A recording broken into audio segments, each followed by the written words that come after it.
Hey guys, so I recently saw a video by a fellow YouTuber named Nicole Renee Cutler where she did a tag basically talking about like her most used beauty products, and I thought it was really cool and I really wanted to do it. It's called the used and abused makeup tag. Now for me this was kind of tricky because I do project panning, right? And I wanted to include products that I used and abused just naturally, because I do have some things in my collection that look very used and have been very used, but only because they've been in a project pan.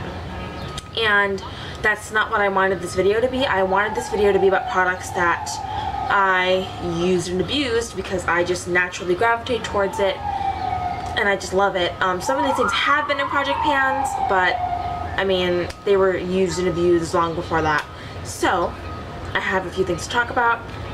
I've got like an entire list on my phone here. So let's get started. So the first thing that I wanted to talk about is my Kat Von D Shade and Light Contour Palette. I bought this in December 2015 because I wanted a contouring product. I was stuck between this one and the Anastasia contour kit, but I heard that this one was a lot more blendable and stuff like that, so I went for this one instead. And the packaging alone looks pretty abused, but you've all seen the inside of this anyway. But hi. I have used the absolute crap out of this. I only had this one shade left in the middle. It's the shade that I used to contour. I used it today. I tried to use most of this stuff today just so you can see it on my face, but this is the only shade that I used. This has been repressed because I hit pan on it and it was just like all around the rims and it was hard to use. I never used this shade right here because it was too dark, so I just got rid of it. I did use up this contour shade and all three of the highlighting powders up there. So this palette has been very used and abused by me. I was just like obsessed with this thing when I first got it. It's such nice quality. It's very blendable, very pigmented, so you do have to kind of be careful with it. And I don't know, I really think this is a really awesome contour product. If you are somebody who wants to buy their first contour kit or is just starting out with contouring, I would highly recommend this palette. This next product that I'm going to talk about is no stranger to my channel if you watch any of my Get Ready With Me's or tutorials. It is the NYX Color Correcting Concealer Palette. I have completely used up every single shade in this palette except for the purple and the green, only because the green color corrects redness, which I mean I rarely get. I do have redness from acne and stuff like that, but it's nothing that my foundation alone can't cover, so I don't really worry too much about that. And purple is to color correct yellowness in my skin, and I don't really have that. So yeah, this palette has been used and abused, definitely. I don't think these are the most pigmented color correcting concealers. I think that you can definitely find better on the market. And for drugstore, it is what it is. It does its job. I really enjoyed it, and I am going to be keeping it for this green shade. The next product is a product that I am currently project panning. It is the LA Girl Pro Concealer. However, I absolutely loved this stuff way before I even put it in a project. This is a holy grail concealer of mine. I am currently using this as an under eye corrector now because this shade is just a teensy bit too dark and peachy for me. But I also really want to have my correct concealer shade, so I have ordered another one that is on the way. And I just love this concealer. It is so pigmented and full coverage. Not like Tarte Shape Tape full coverage, but it's like a more natural. And this lasts you forever. I have been using this on an almost daily basis since January, and I still have a bit of product in here. And it is so affordable. You can get it at any beauty supply store for $2, or you can get it on the Ulta website or from LA Girl for $4. But either way, it's dirt cheap and it's an amazing concealer. It beats out every drugstore concealer for me personally. Now I'm going to be talking about an eyebrow product. I've got my Anastasia Dip Brow Pomade in the shade Chocolate. Mine looks a little bit wet because I did just put some Ingloss Duraline in it, but I have been using this as my eyebrow product religiously for about a year now, and I've used up a lot of it, but I still have a ton left. So if you do buy this, which I do really recommend this, it's $18, so it is a little bit more expensive, but I will say these do dry out pretty fast, like after a few months, I would say. So I would recommend purchasing Inglot Duraline to use in here, or putting in some eye drops to revive it. But if you keep doing that, like, this is going to last you forever. It's going to last a hell of a lot longer than any eyebrow pencil, which is another reason why I love it so much. I'm wearing it today, and it is just one of the best eyebrow products I have ever used. I will say though that when you first purchase this, be extremely careful with it, because it is super pigmented right off the bat. After you've had it for a while and it's kind of dried out a little bit, it's not going to be as pigmented, but it's almost too pigmented when you first use this, so I recommend going in with a very, very light hand. I've got Wet n Wild Hollywood Boulevard, which is now called Boozy Brunch, but it's the same thing, and I guess you can say I've hit pan on it because you can kind of see the ridges of the pan right here. But I used this to death. This was one of those products, like a little hill over it, you know, like it's like, you know, it's not completely flat, and I have completely flattened this out. It's a $5 highlighter, and it is amazing.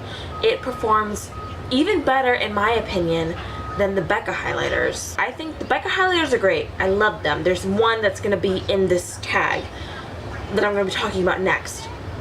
But I don't think they had the best lasting power. This lasts all day on my skin. Usually with the Becca highlighters, I will have to put down a liquid or cream highlighter underneath to make it last all day, but not with this. I don't need to put any kind of base down for this. And it's super pigment. Let me just give you a little swatch. I'm not trying to flip you guys off.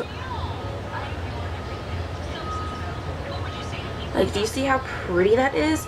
It's a gold, a little bit of bronze, and a little bit of pink. It's a bunch of colors all kind of mixed together, like veined together, and I love it so much.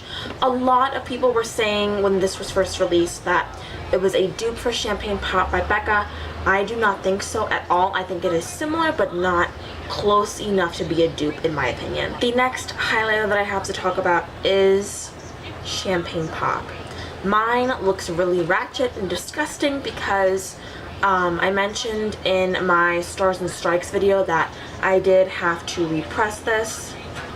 The one downside to this product, I will say, is that all Becca powders are extremely, extremely fragile. I mentioned in that video that this broke on me just from sitting in my drawer. That's all that happened, and it cracked. With that being said, that's also what makes this powder so beautiful. It is so finely milled that it is so silky smooth on the skin, and this is the highlighter that I wear when I know I'm going to be taking photos, like if I'm going to any kind of event or anything like that, because I do find that other highlighters look kind of glittery in flash photography, and this does not. It just looks like a natural glow from your skin in the photography. And just in case you guys don't believe how much I love this, I have used up an entire Champagne Pop before. This is my second pan of it. I do have another pan in my Champagne Face Palette, which I'm going to be getting to next, but just in case y'all don't believe me, a completely empty Champagne Pop. I love it that much. So yeah, this is definitely one of my top highlighters and highlighters that I have used and abused the most. Keeping on the whole highlighter face trend, I've got my Becca Champagne Pop, well, not the Champagne Pop, the Champagne Face Palette that they did in collaboration with Jaclyn Hill. You can't really tell, but I have used all of these three blushes to death, but they are so pigmented that you hardly need any product at all. And I have hit pan on both highlighters. This one right here is Champagne Pop. This is Prosecco Pop. I've repressed this twice already because I've used up so much of it that it was kind of hard. It was like around the rims, so it was hard for me to get my brush around there. And this is like my second time, I think, no, third time hitting pan on this particular champagne pop. So again, that just speaks to how much I love the highlighter. But this face palette is a staple in my collection. It looks absolutely filthy. I don't know if you can tell on camera because of how much I use it. Now, before I purchased this eyeliner, I was using liquid liners for years, and my eyeliner always looked a hot ass mess because of it. I can't do liquid, I can't. The page, aka Thrifty Beauty here on YouTube and Instagram, that turned me on to this, as well as Jaclyn Hill. And this is the Maybelline Eye Studio Gel Eyeliner. This stuff is amazing.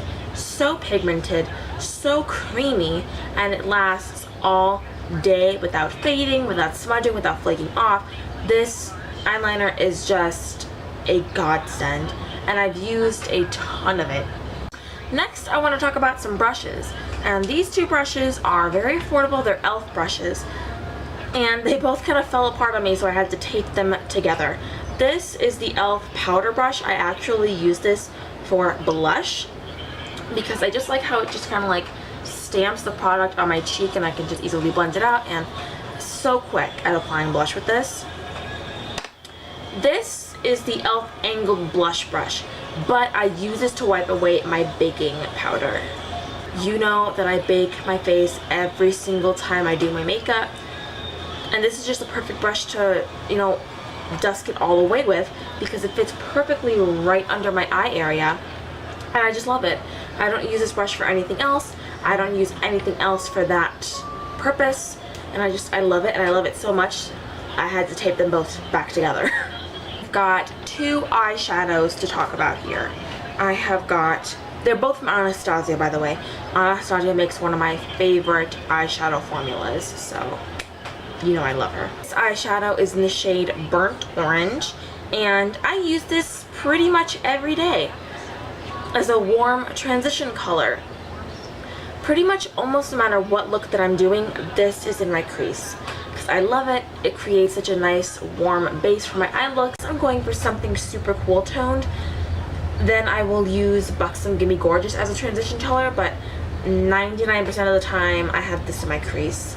It is so beautiful, so pigmented and blendable, and honestly, I don't think this will ever not be in my collection because I love it so much. This next shadow, you can tell, has been used and abused. I've repressed this shadow twice, and it just looks like a hot mess. It is called Peach Sorbet from Anastasia. I pretty much exclusively use this as an inner corner highlight. I'm wearing it as my inner corner highlight today, and I love it because it is so peachy gold. It does also make a really beautiful lid shade. I've used it on my lids a few times, but I personally prefer it on the inner corners because it is so intense and wham bam thank you ma'am, and you can see it from a mile away once he builds it up, and that is personally how I like my inner corner highlights to be. So, and I think this works with a variety of different looks, whether it's a warm tone look or a cool tone look.